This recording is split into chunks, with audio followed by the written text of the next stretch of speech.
Arte y Cultura para la Salud.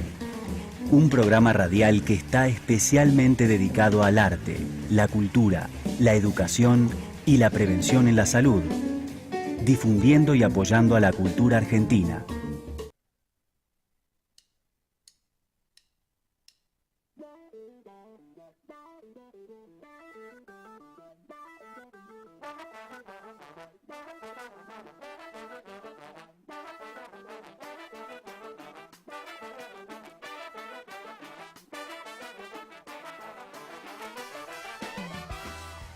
Hola, buenos días, ¿cómo están? Un gusto de nuevo estar con ustedes.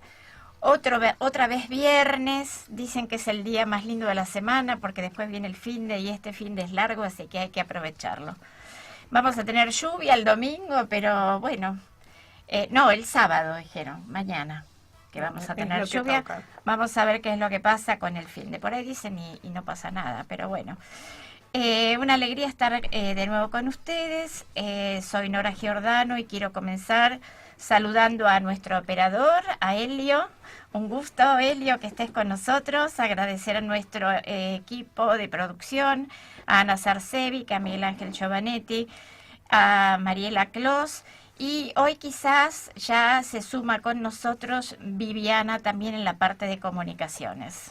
Bien. ¿Cómo estás, Maru? Muy bien, muy contenta. ¿Te saludé a vos? No. ¿Sí? Sí, me saludaste fuera del aire, pero sí. Ah, bueno, ahora acá de vuelta. Acá nos saludamos nuevamente al aire. Sí, Bien, nos saludamos de vuelta. Bueno. De poder estar acá compartiendo este programa con ustedes. Bueno, me alegro. Bueno. Que hemos estado el otro día en el simposio En tan el lindo. simposio INECOM, muy interesante.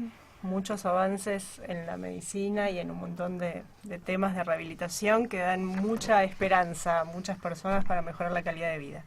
Bien, y hoy estamos en Arte y Cultura para la Salud. Vamos a recordarles que es una ONG que trabaja en red la comunicación a diferentes fundaciones, asociaciones e instituciones que están relacionados con el arte, la educación, la cultura y la salud, por medio de nuestro programa que sale al aire todos los viernes de 11 a 12 por la 94.7 de la FM Radio Palermo, que también se puede ver en vivo en YouTube en Radio Palermo Multimedia.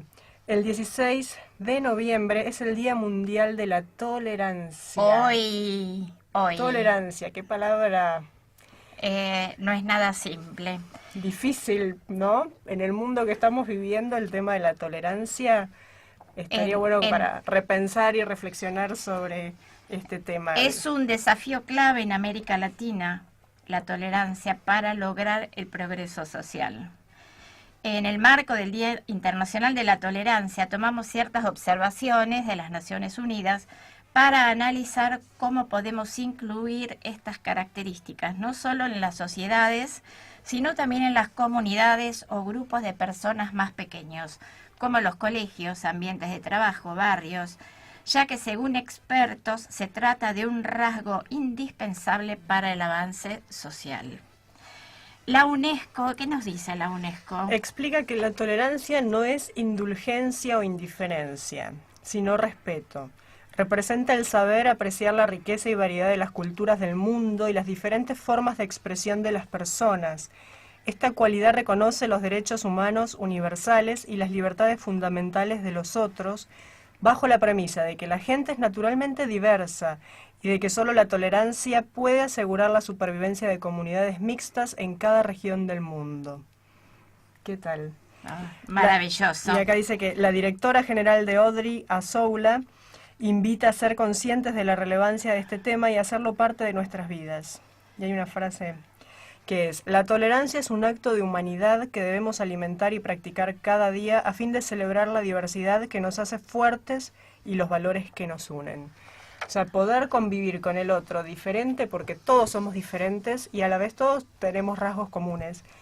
Y aprender a respetar al otro que es diferente, que tiene otros gustos, otras formas, otros deseos, otras fantasías, otros sueños, ¿no?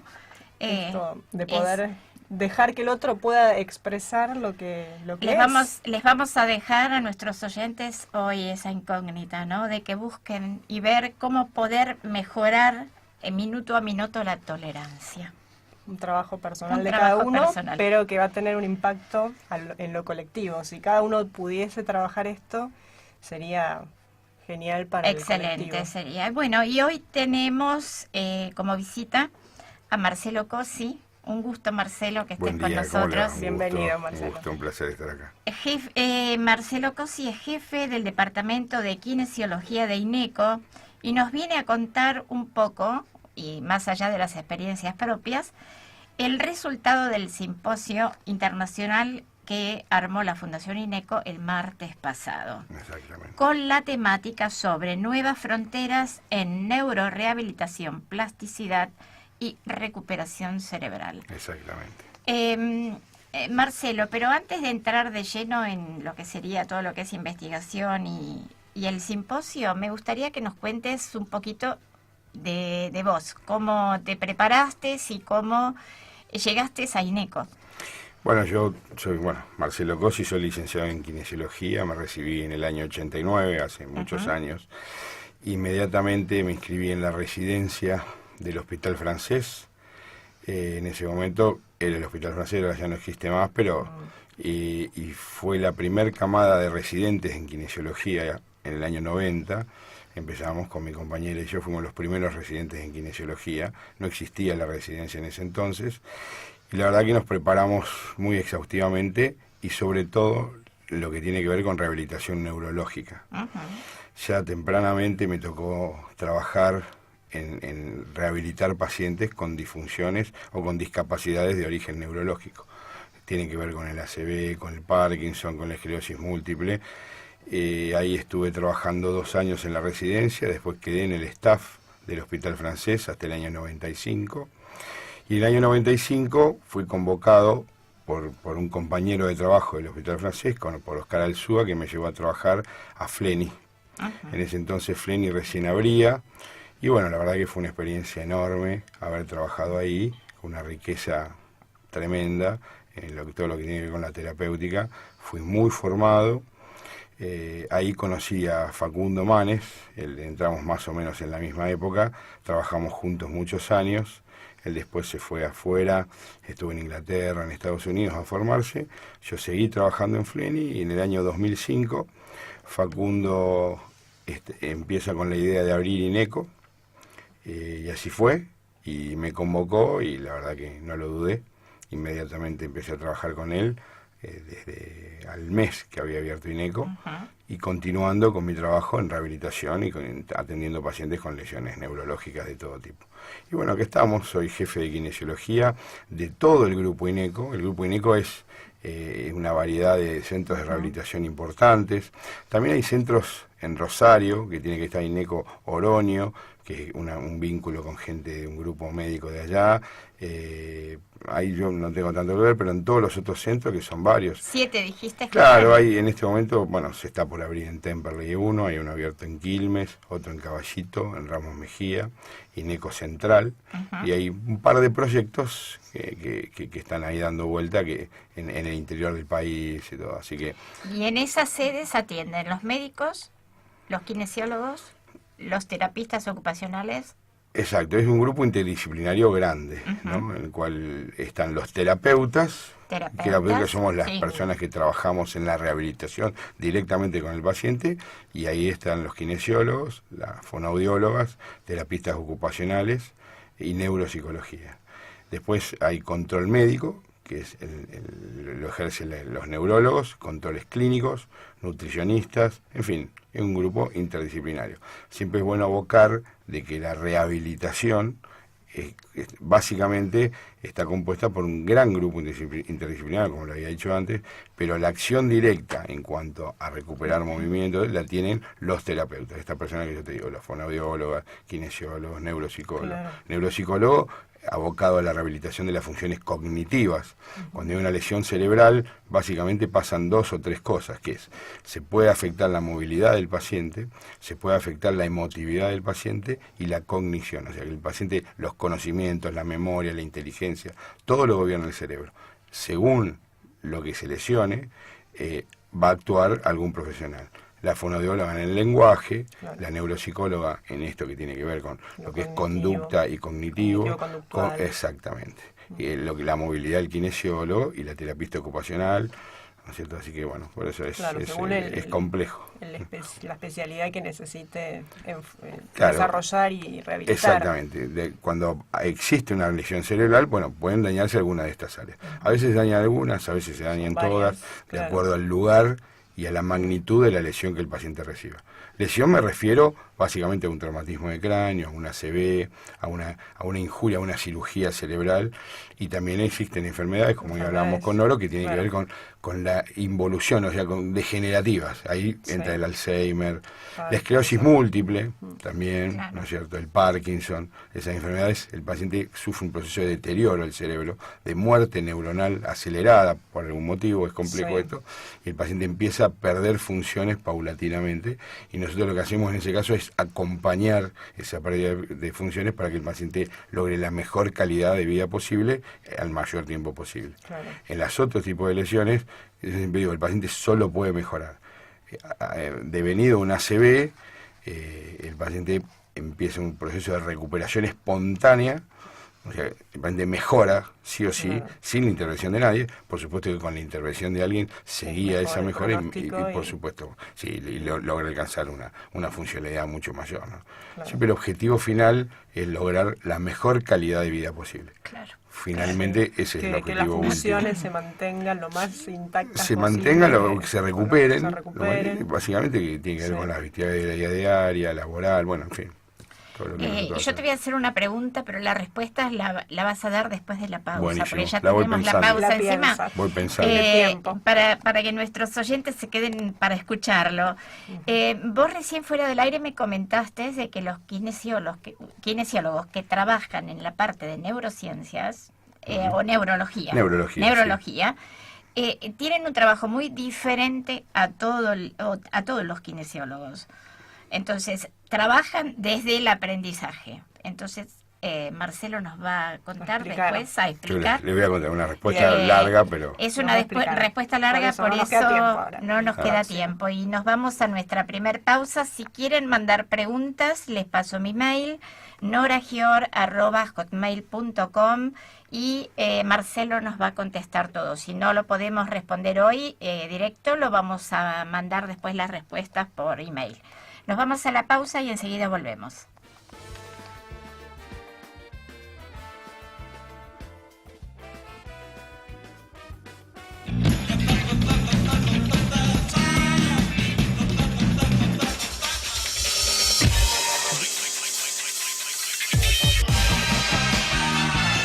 ...94.7... En Arte y Cultura para la Salud, trabajamos para incrementar tus capacidades a través de herramientas creativas y comunicacionales, buscando mejorar la calidad de vida.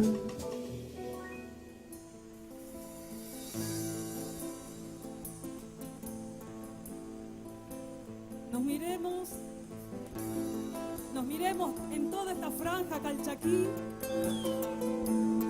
y nos autorreconozcamos por nuestros rasgos, por cada uno de nuestros padres, de nuestros abuelos y nuestros hijos. Para ustedes, esta canción.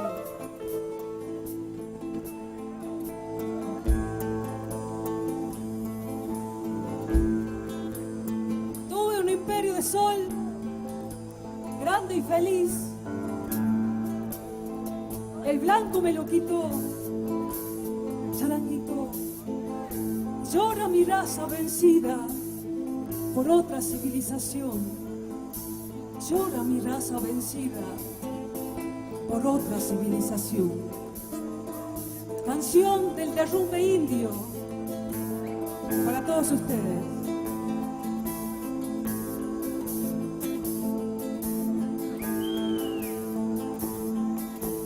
Juntito a mi corazón,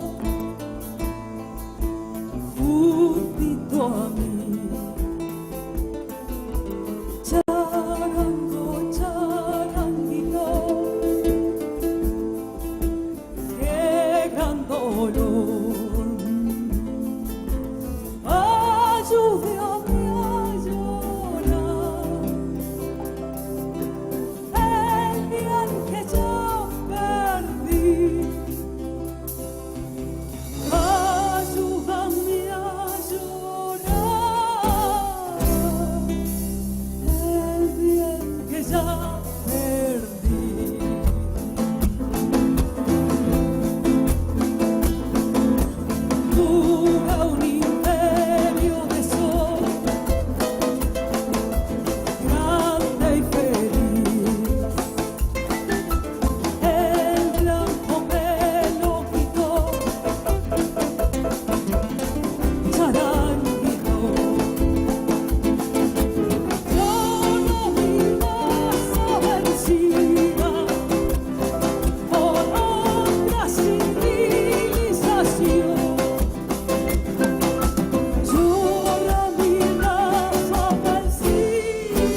qué gran dolor.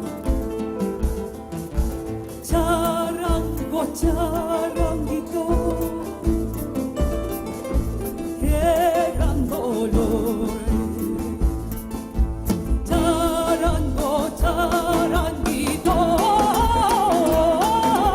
qué gran dolor, qué gran dolor, qué gran dolor. Y seguimos en Arte y Cultura para la Salud. Las enfermedades neurológicas constituyen la primer causa de discapacidad a nivel mundial. Solo en nuestro país se estima que alrededor de 450.000 personas están afectadas por una discapacidad debida a un daño cerebral adquirido. Entre ellas, la mayor proporción es el traumatismo de cráneo, en su mayoría como consecuencia de los accidentes de tránsito y accidentes cerebrovascular. Marcelo, había quedado pendiente una pregunta recién. La pregunta. La respuesta. La respuesta, exacto. La pregunta no quedó pendiente. Sí, la respuesta se la hice yo y ya tenemos acá. No, los kinesiólogos tenemos muchas especialidades, ¿no es cierto? Hay muchas aristas en kinesiología. Desde el kinesiólogo que se dedica a lo que es el dolor, el kinesiólogo que se dedica a lo que es la parte respiratoria, el kinesiólogo que se dedica a rehabilitar disfunciones neurológicas, ¿no es cierto? Yo me dedico a eso justamente. La forma de trabajo es muy distinta entre todas las áreas. Claro, no haces masajes. No, Recién no. me desasnaba a mí él, ¿no? Porque me decía, no es una cuestión de hacer masajes. Esto no son masajes. Uno asocia kinesiología con exactamente, es lo más común, lo que digamos que más fue conocido. la primera especialidad que apareció en kinesiología, aunque la escuela de kinesiología se fundó en ocasión en la época del 45, ¿no? Nació la escuela de kinesiología para rehabilitar pacientes neurológicos, ¿no es cierto? Pero después la kinesiología fue muy difundida en cuanto a la recuperación de dolores, de contracturas. Bueno, y en ese caso se utilizan técnicas muy distintas a las que usamos nosotros. En ese caso se usan aparatología, que por ahí nosotros no usamos, se utilizan técnicas manuales como masaje. Nosotros básicamente la rehabilitación está dada por el ejercicio y la exposición a movimientos que el paciente no puede hacer, posturas distintas, mover segmentos corporales también, ¿no es cierto? Buscar básicamente el equilibrio, la marcha, la caminata y la bipedestación. Y también la recuperación de movimientos en el miembro superior, hombro, codo. En eso nos ayudan mucho las terapistas ocupacionales. Ajá. Las terapistas ocupacionales se dedican muchísimo a rehabilitar el miembro superior, pero en funciones por ahí más específicas, que tienen que ver con recuperar funciones finas, actividades de la vida diaria. Bueno, el campo de la terapia ocupacional también es muy grande, pero lo estoy relacionando cómo comer, cómo escribir, ese tipo de cosas que para uno son algo cotidiano y básico, que alguien que sufrió de alguna enfermedad o algo lo perdía. Para los que pueden ver la pantalla, están pasando el video de todas las fotografías tomadas en el simposio, así que nos queda ya parte de la palabra, nos queda también la imagen. La imagen, perfecto.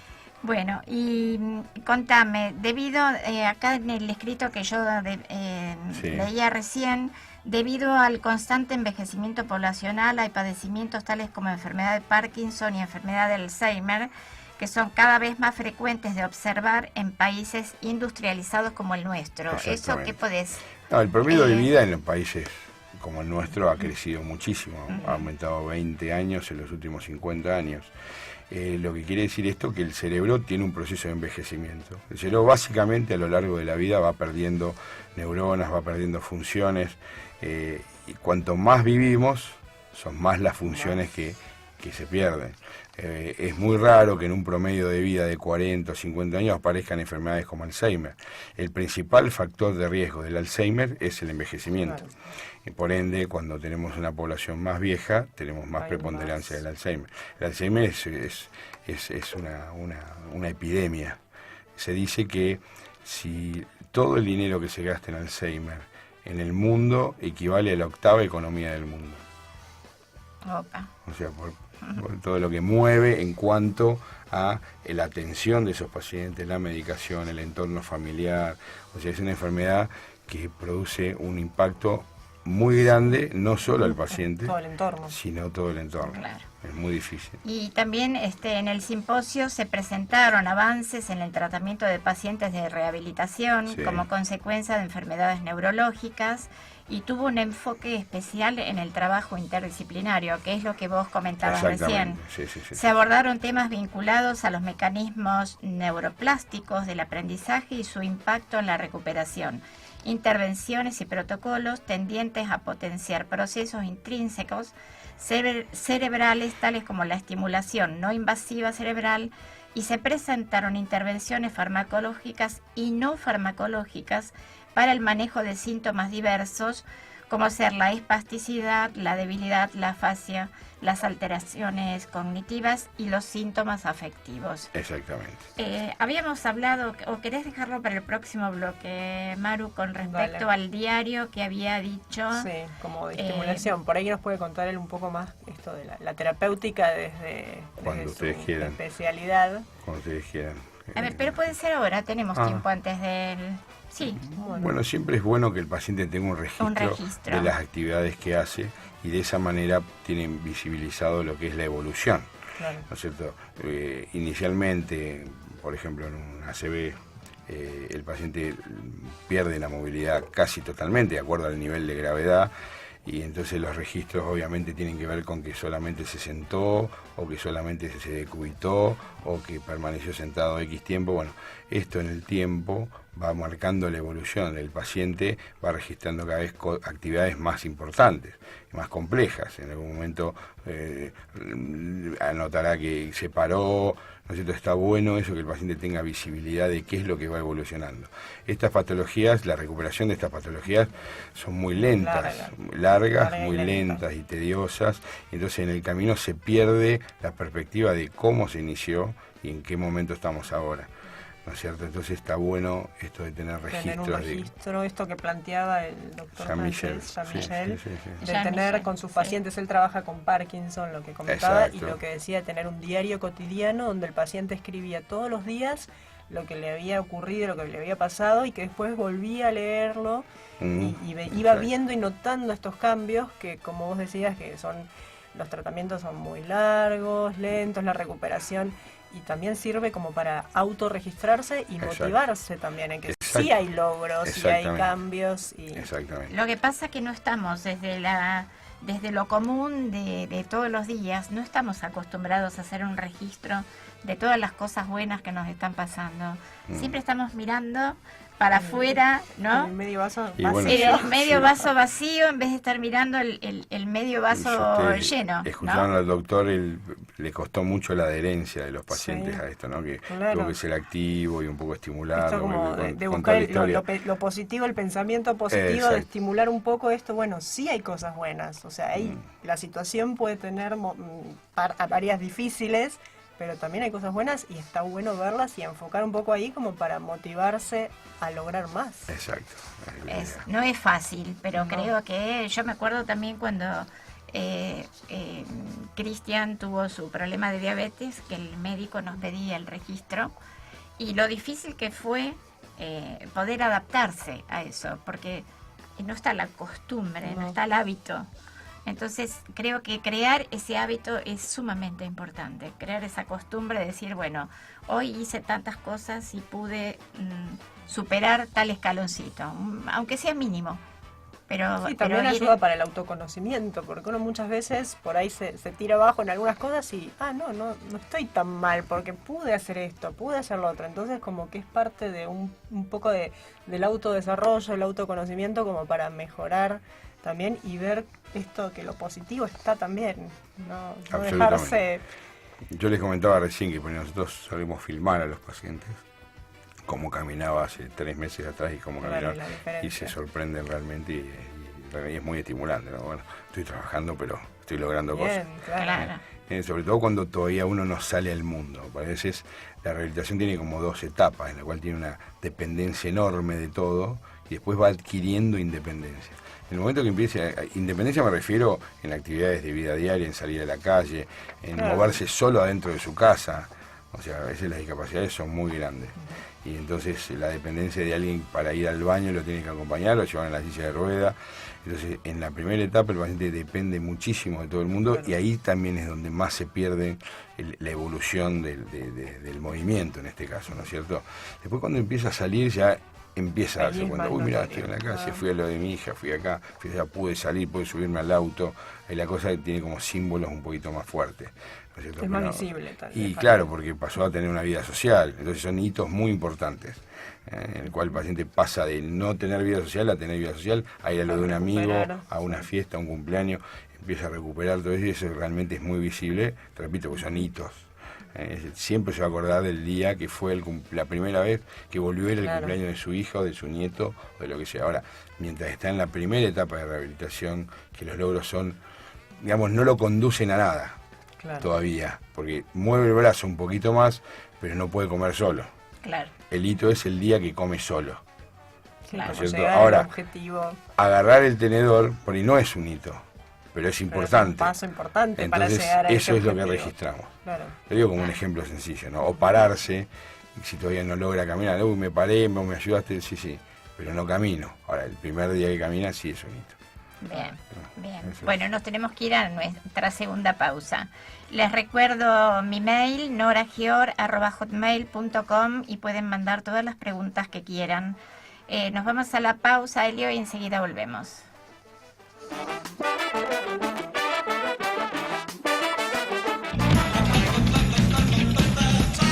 Radio Palermo 94.7. 94.7. Producciones independientes.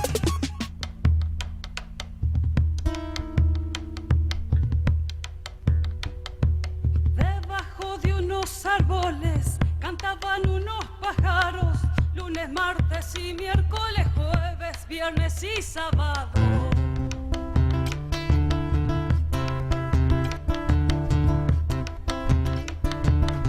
Una vez que te quise y tu mamá lo supió, fue porque yo le dije que te casabas con yo.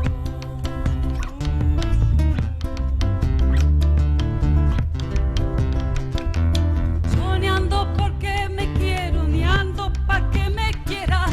Yo ando por andar de vicio, yo ando por andar nomás. Canten, canten, compañero, de que me andan recelando. Yo no soy más que apariencia, sombra que anda caminando. Segundito.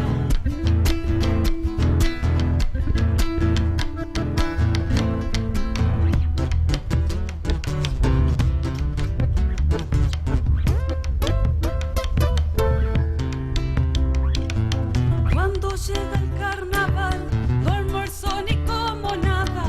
Me levanto con las coplas, me duermo con las tonadas.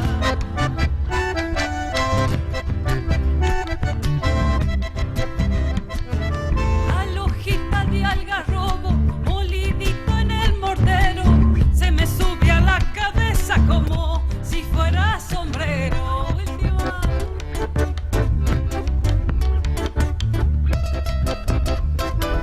Canten, canten, compañero, de que me andan recelando. Yo no soy más que apariencia, sombra que anda caminando. Traigo charqui de mi pago, traigo arrope de chañar, traigo mistol de Santiago, remedio pa' todo más.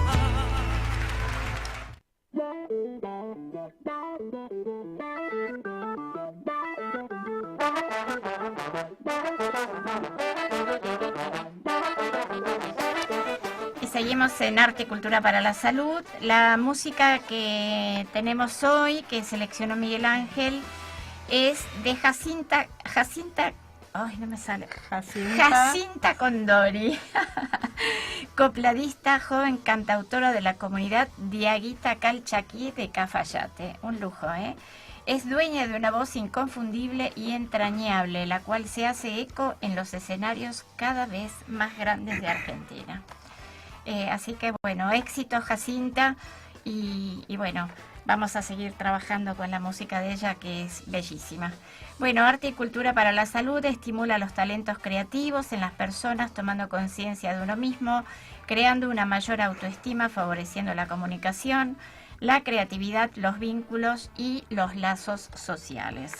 Y bueno, y hablando de lazos sociales, seguimos, ¿no?, con los investigadores y clínicos de todo el mundo que se reunieron para presentar las últimas investigaciones y técnicas de vanguardia, centrándose en enfoques innovadores y aplicables en la práctica diaria, siendo una oportunidad única para que los asistentes exploren las diferentes perspectivas mundiales en neurorehabilitación. Y bueno, tenemos al especialista hoy para que nos cuentes todos los detalles acá de kinesiología, ¿no? Justo queríamos hablar del tema de la neuroplasticidad. Exacto. Y este cambio de paradigma que nos va a contar un poco algo importante, que nosotros siempre hacemos el enfoque en eso y que este es un ejemplo genial. La neuroplasticidad sencillamente se define como la capacidad que tiene el cerebro de recuperar funciones que perdió por algún motivo. Hablábamos de enfermedades degenerativas, hablábamos de enfermedades como el ACV o el traumatismo del cráneo, en el cual se produce una lesión. El cerebro se lastima, se rompe, se lesiona, se degenera por algún motivo. Bueno, la neuroplasticidad justamente es trabajar para la recuperación de la función perdida. Y se ha encontrado que las neuronas pueden suplir en alguna medida la función de algunas neuronas que se han muerto. Cuando hablamos de lesión cerebral, hablamos de neuronas que se murieron, por el motivo que sea. Y la neurona muerta no se recupera, pero sí se puede, zonas, a veces vecinas, a veces de otro sector del cerebro, pueden ayudar a que se recupere esa función, ese movimiento. Cuando digo funciones, tiene que ver con el movimiento, tiene que ver con esto que hablábamos del aspecto cognitivo, de la conducta, del lenguaje, o sea, de todas las funciones cerebrales superiores. Abarca todo. Y en este sentido se ha hablado en el simposio sobre técnicas que ayudan, técnicas no invasivas, quiere decir con que no abordamos el cerebro, todo se trabaja desde afuera, no invasivas de estimulación y neuroplasticidad. Básicamente estas técnicas se trabajan de dos maneras. Por un lado se aplica magnetismo, esto es sencillo, pero es toda una aparatología tendiente a esto que ayuda a que placas de magneto se apliquen a nivel del cráneo, en zonas específicas. El magnetismo lo que hace es produce un cambio químico en las neuronas y hace que puedan recuperar esta función que yo estoy diciendo, que la neurona cambie de función. Para decirlo sencillamente, se aplica la placa de magneto al paciente, se le pide una función al paciente, una función determinada, esto puede ser durante la sesión de kinesiología o un movimiento específico, la neurona produce este cambio químico que yo recién les decía y adquiere más fácilmente la función esa que le estamos pidiendo. No sé si es claro lo que digo. Sí. ¿No es cierto? Esto se llama neuroplasticidad estimulado por técnicas no invasivas. También otra técnica que se usa, muy parecida, es en lugar de aplicar magnetismo, se aplica corriente galvánica, corriente eléctrica de muy baja intensidad, claro. Por supuesto. Se aplican electrodos a nivel del cráneo, del cuero cabelludo, en zonas específicas. Donde se estimulan. Exactamente, en la zona que nosotros más o menos queremos que se recupere la función, o la función en la zona donde gobierna esa función, y esta corriente produce este cambio químico que yo recién le comentaba, de una manera distinta al magneto, pero que bueno, más o menos tienen la misma finalidad. Realmente es algo muy novedoso. Muy novedoso. Sí, se está investigando mucho sobre esto. Esta técnica la ha traído a la Argentina el doctor Máximo Zimmermann, que es un eminente neurólogo que estuvo trabajando muchos años en Alemania, y él está trabajando con esta técnica, investigando y aplicándola, empezando a aplicarla acá en la Argentina. Claro, pensemos esto del cambio de paradigma, esto hace, 30, 40 años, una persona que tenía una ACV o tenía alguna enfermedad de estas degenerativas, ¿qué pasaba con esto? Y bueno, yo ya soy medio un dinosaurio en esto, son 30 años, ¿no? Sos testigo, ¿no? Sos testigo de esta historia. Absolutamente. Antes de que respondas, recién hablaron del doctor Máximo Zimmermann, y quería agregar un pedacito, El doctor Máximo Zimmerman, que es director científico del simposio y director de la Clínica de Neurorehabilitación de INECO, dice que los estudios más recientes han demostrado que el sistema nervioso tiene la capacidad plástica de regenerarse y reorganizarse luego de ocurrida una lesión cerebral, por la que nunca es tarde para rehabilitarse, incluso varios años después de haberla padecido. Quería como reforzar lo que habías dicho vos antes, ¿no? Sí, así que perdón la interrupción. No, muy apropiada. Un poco contaba, ¿no? Cuando yo empecé a trabajar en esto siempre se habló de interdisciplina, pero realmente la interdisciplina como tal habrá empezado a funcionar hace 10, 15 años, bueno, no tengo un registro exacto, en el cual intervienen todas las especialidades, como yo les contaba que trabajan los centros de rehabilitación, ¿no es cierto? Es la única forma eficiente de rehabilitar correctamente un paciente.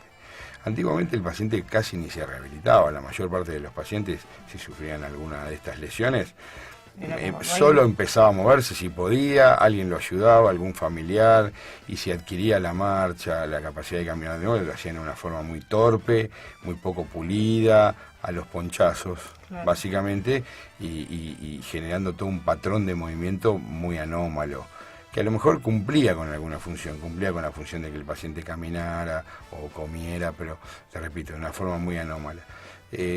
Las especialidades fueron evolucionando. Yo me acuerdo cuando yo recién me recibí, eran muy pocas las terapistas ocupacionales que existían y se fueron sumando a los grupos. Ahora es algo muy nuevo. Claro, pero hay bastantes hoy en día y trabajamos muy en equipo con ellos. Entonces por eso digo que el trabajo, distintos enfoques de la discapacidad de un paciente es fundamental.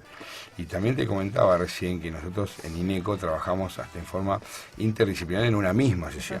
A veces combinamos sesiones entre el kinesiólogo y la fonoaudióloga, entre la fonoaudióloga y la terapista ocupacional, de acuerdo a la disfunción que el paciente tenga.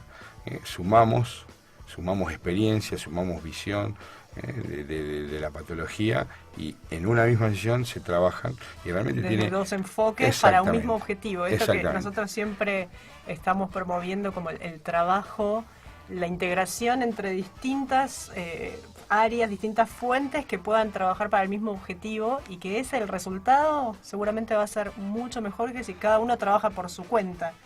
Si vos querés te puedo dar un ejemplo específico. Por ejemplo, tenemos un paciente que tiene un mal control de tronco, está todo colapsado, sifótico, porque tuvo un traumatismo muy grande, y él le cuesta mucho hablar porque tiene poco aire, tiene poca capacidad de mover el aire porque está colapsado por la postura. Y en la sesión trabaja la fonoaudióloga. Este chico tiene un programa de radio, habla en un programa de radio, le gusta todo eso de hablar, exactamente. Entonces trabaja la fonoaudióloga con la kinesióloga en este caso. Mientras la kinesióloga le enseña una postura correcta, la fonoaudióloga le enseña a vocalizar y hablar correctamente. Bueno, ahí tenemos un objetivo común. Y realmente han dado muy bien, ha mejorado muchísimo este paciente. Así que, un ejemplo específico. Colaborativo. Sí, en equipo, como decimos siempre, ¿no? Y bueno, nos vamos ya a tener que ir al último corte, pero les quiero avisar a los oyentes que en el último bloque vamos a llamar a la doctora Jessica Ferrari. Después de la pausa, esperemos que nos podamos comunicar con los teléfonos, que a veces uno cuando más quiere son complicados. Pero bueno, ella nos va a dar nociones y consejos para poder ¿qué es lo que hacemos nosotros en AIX? Se me fue, ¿viste? Voy a tener que ir a INECO. Prevenir, gracias, Marcelo. Voy a tener que ir a INECO porque yo tengo los vacíos cerebrales a los talleres de memoria. Nos vamos a la pausa, Elio. Les dejo mi mail, noragior@hotmail.com, y esperamos volver con la doctora Jessica Ferrari.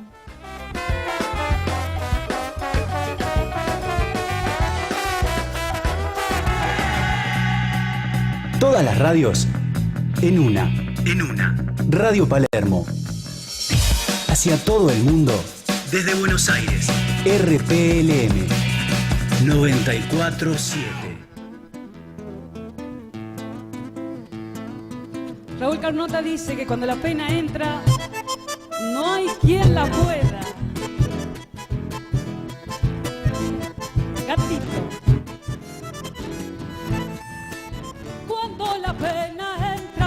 quien la pueda.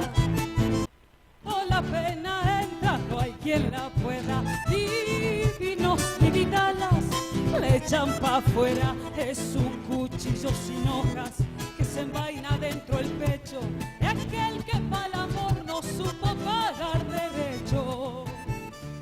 Ay, vidita churita, no quiero verte, poco a poco iré llegando, paso a paso hacia mi muerte, y al final que tal vez de vieja encuentre mi suerte. Bueno, cuando la pena entra, no hay quien la pueda.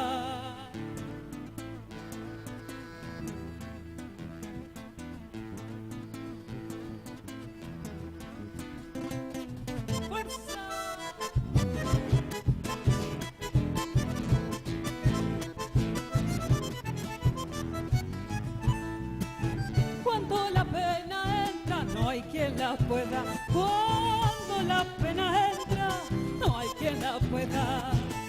Ni vinos ni vitalas le echan pa' afuera. Es un cuchillo sin hojas que se vaina dentro el pecho de aquel que pa'l amor no supo pagar derecho. Ay, vidita churita, qué mal me has hecho, tantas cosas he perdido, cuesta arriba en los caminos, de un lado el corazón, del otro lado el olvido. Cuando la pena entra, no hay quien la pueda.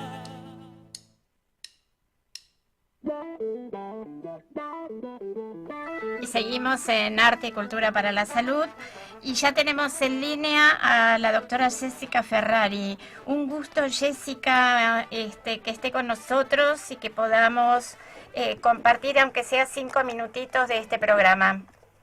Hola Nora, ¿cómo estás? Muy bien, muy bien.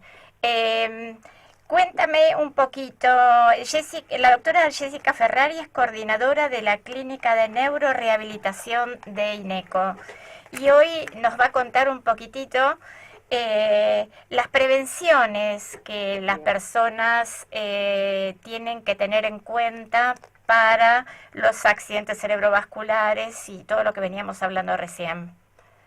Bien. La realidad es que es una pregunta muy importante, ya que el 80% de los ACV son prevenibles y es importante que la gente comprenda esto. Con respecto a qué podemos hacer para evitar tener un accidente cerebrovascular, el factor más importante es controlar la presión arterial, porque la hipertensión arterial es el principal factor de riesgo. Pero también hay otros factores de riesgo con los que tenemos que trabajar para evitar tener un accidente cerebrovascular, como dejar de fumar, si es una persona tabaquista, evitar el sedentarismo, o sea, realizar actividad física, tener una dieta saludable, evitando el consumo excesivo de sal, de grasas saturadas, mantener niveles normales de glucemia, ¿sí? Controlarse con el médico en este aspecto porque la diabetes es otro factor de riesgo. También el control cardiológico, porque hay veces que hay alteraciones eléctricas del corazón, como las arritmias, como la fibrilación auricular, que pueden causar un accidente cerebrovascular. También el tema de dormir bien y si uno tiene problemas de sueño, como la apnea obstructiva del sueño, tratarlo. Esas son las principales acciones que podemos hacer para evitar tener un accidente cerebrovascular. Y no son pocas, ¿no?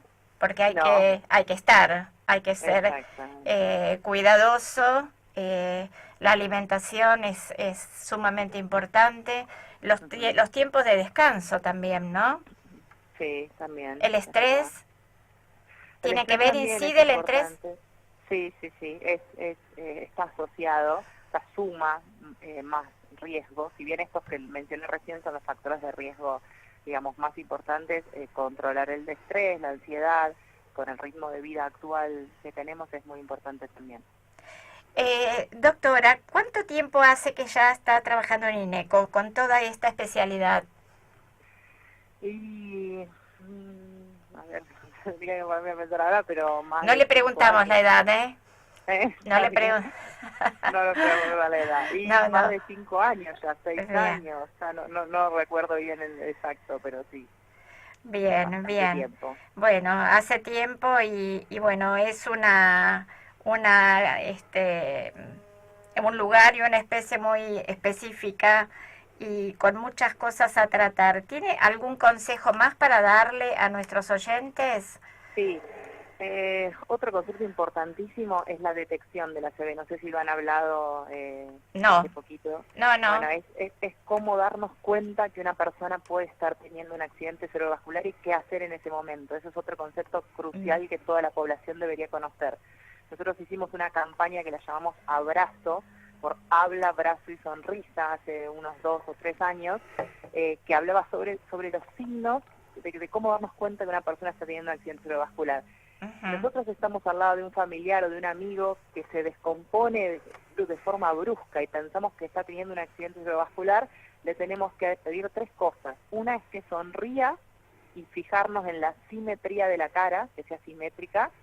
Otra es que levante los brazos como sosteniendo una bandeja hacia adelante y fijarnos si un brazo cae. Y la otra es que repita una frase. Cualquier frase le pedimos que repita a ver si la puede repetir. Hay otros signos que un paciente que está teniendo una ACV puede presentar, como es la disminución brusca de la visión de uno o ambos ojos, o una inestabilidad, un mareo, un trastorno de la marcha brusco, o una cefalea muy, muy fuerte, muy intensa. Si nosotros estamos ante a una persona que tiene alguna de estas características que mencioné recién, es importante que llamemos inmediatamente a una ambulancia, porque los médicos tienen muy poquito tiempo para evaluar a ese paciente, decidir si es candidato a un tratamiento específico de trombolisis o no, y es importantísimo el concepto de que cuanto antes llegue a la guardia, mejor pronóstico tiene ese paciente. Entonces Claro. yo tengo que llamar inmediatamente a la ambulancia y decirle a la persona que está del otro lado que estoy con un paciente que puede estar teniendo una ACV. Entonces que me tiene que mandar una ambulancia allá. Porque es muy importante el tiempo que pasa entre que el paciente hace los síntomas, llega a la guardia, es evaluado y se decide el tratamiento. Claro, cuando más rápido, más posibilidades de recuperación. Exactamente, mejor pronóstico tiene el paciente. Es muy importante el tiempo. Por eso siempre repetimos esta frase de que tiempo es cerebro. Claro.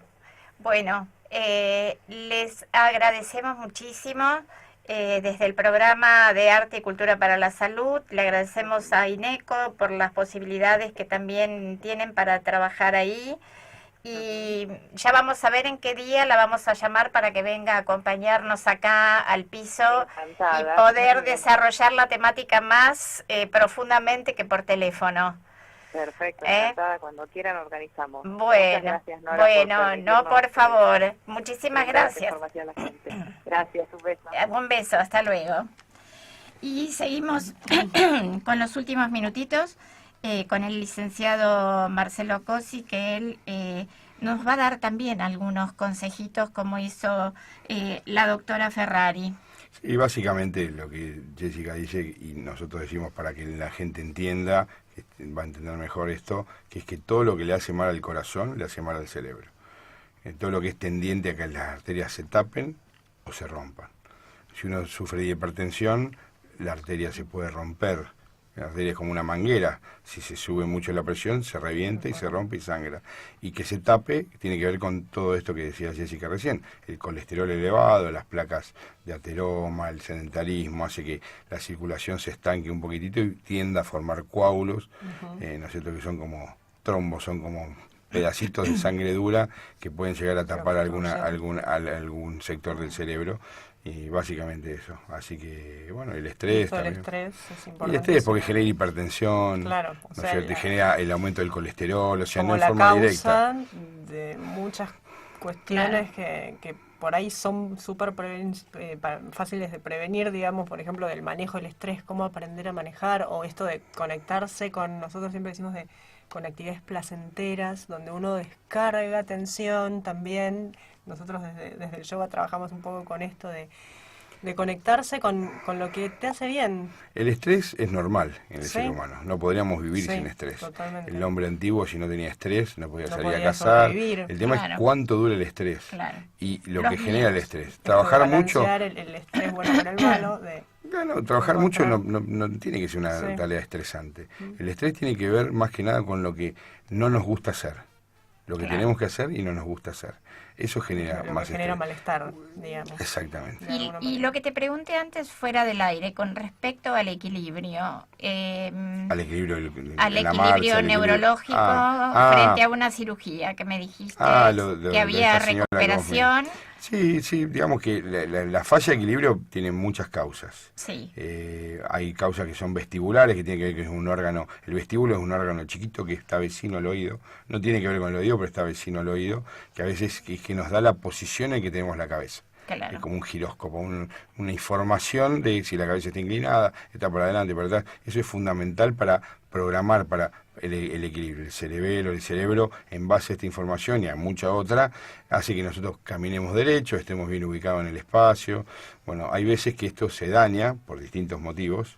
Y lo que se aplica es la rehabilitación del equilibrio, que en general tiene muy buena evolución. O sea que se recupera. Se recupera, de acuerdo siempre atenido a esto. A los tratamientos. No solo al tratamiento, a la edad del paciente, al lugar de la lesión, a la magnitud de la lesión, se recuperará más o menos. Pero en general, las disfunciones del vestíbulo son benignas, en general, en un altísimo porcentaje. Bueno, y se recuperan fácilmente. Bueno, o sea, hermanita, ponete las pilas que tenés que hermana, mejorarte, es mi hermana, sí. Sí.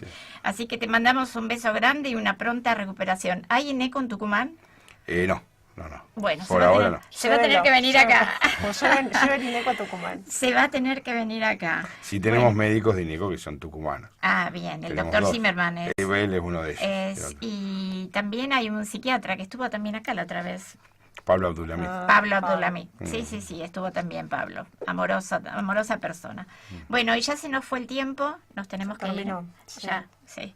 Es como que siempre el tiempo nos corre a nosotros. No sé qué es lo que hay pasa. temas tan interesantes que dan para seguir y seguir. Pero bueno, ya está, se terminó. Se terminó. Así que bueno, nos despedimos por hoy. Muchísimas gracias, Marcelo, por haber venido, por dar tantos consejos, por desasnarnos en tantas cosas. Y por explicar de una manera simple que todos podamos Que entender todos podamos algunas cuestiones entender. que por ahí para mucha gente esto es chino básico. Bueno, gracias por la claridad. Bueno, gracias a usted, un placer y bueno, a sus órdenes. Bueno, y gracias a INECO también por hacer todos los trabajos que está haciendo, gracias al doctor Facundo Manes, que tiene tanta perseverancia y tantas ganas para poder seguir y plasmarla en diferentes lugares. Y bueno, como siempre, agradecemos a todo el equipo, a Miguel Ángel Giovanetti, a Nazar Sevic, a Beatriz Sánchez, a Mariela Clos, a Viviana, que ya está ahí en la producción. Quien les habla, Nora Giordano, les agradece a todos ustedes por habernos escuchado y les desea una hermosa semana. Estaremos nuevamente aquí el viernes próximo a las 11 horas en Radio Palermo 94.7 FM. Gracias, Elio, por tu trabajo en la producción también. Hasta luego.